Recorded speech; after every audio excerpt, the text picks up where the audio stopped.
Bonjour à toi, c'est Paul et bienvenue dans cette nouvelle vidéo. Aujourd'hui, je vais répondre à la question: faut-il faire plein de choses pour être heureux?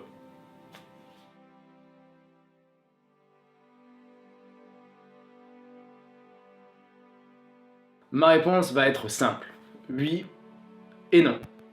C'était Paul, bye bye. Bref, je rigole.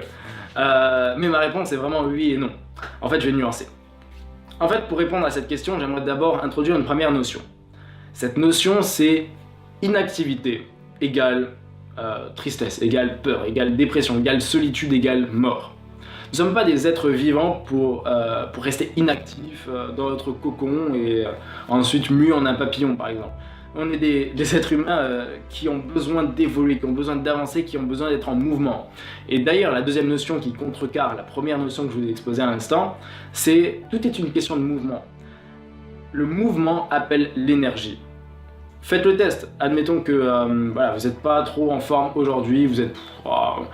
il fait moche dehors, c'est une journée banale, enfin bref, il n'y a rien d'excitant aujourd'hui.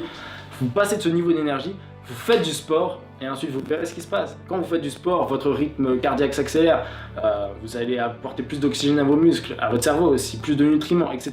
Parce que vous allez mettre du mouvement, vous allez créer du mouvement et ensuite vous allez créer du mouvement à l'intérieur et vous allez voir la différence d'énergie entre avant le sport et après le sport. Il n'y a pas de magie à ça en fait, faites le test, vous verrez. Donc, mouvement appelle l'énergie. Et il y a une troisième notion, c'est plutôt un synonyme du bonheur, on va dire.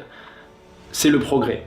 C'est pas la clé du bonheur, c'est le progrès, etc. Mais ça contribue énormément. En fait, quand on va avancer, quand on va aller vers nos rêves, quand on va voir qu'on va s'améliorer, qu'on va avancer, on va se sentir plus heureux, plus comblé, plus plein. Quand on va faire plein de choses, quand on va accomplir des choses, etc., on va se sentir bien. Donc voilà, inactivité égale peur, solitude, etc. Progrès, enfin mouvement, énergie, progrès, ça nous aide justement à être bien, tout simplement, à se sentir fier de nous, à avancer dans la vie et être stable, solide, en béton. Et vous pouvez essayer de retrouver quelques souvenirs, les moments où vous avez été le plus heureux dans votre vie, donc pas ceux où vous ne faisiez rien. Les moments les plus heureux de votre vie, généralement, c'est là où vous avez réussi à être challengé, vous avez réussi à vous dépasser, à aller de l'avant. Donc, premièrement, l'inactivité, donc faire un zéro truc, tu vois, ça ne nous rend pas vraiment heureux au long terme. Maintenant, on peut se dire, dans le sens de la question, faut-il faire plein de choses pour être heureux? Et ma réponse est aussi non. En fait, si on fait trop de choses, si on n'a même plus de temps pour soi, si on pense toujours à ok, il faut que je fasse ça, ok, j'ai pris ce contrat, oui, j'ai dit oui là aussi, ah putain, il faut que je fasse aussi ça, maintenant je vais faire ça. On n'a plus de vie, on ne se concentre plus sur soi, on ne vit même plus dans le présent, on est ok là, machin, boum, boum, boum, boum, boum. Si ça va dans le sens de vos rêves, si vous prenez un peu de temps pour vous, si voilà, vous soufflez par moment, etc., ok. Mais là on se situe plus dans l'équilibre. Là on a l'inactivité, là on a l'hyperactivité. Les extrêmes sont jamais bons. Je vais répondre vraiment très bref à cette question, de toute façon. Les extrêmes ne sont jamais bons. Et je vais vous faire une vidéo d'ailleurs sur la notion d'équilibre. D'un côté on a l'inactivité, de l'autre on a l'hyperactivité. La réponse ne se trouve pas là.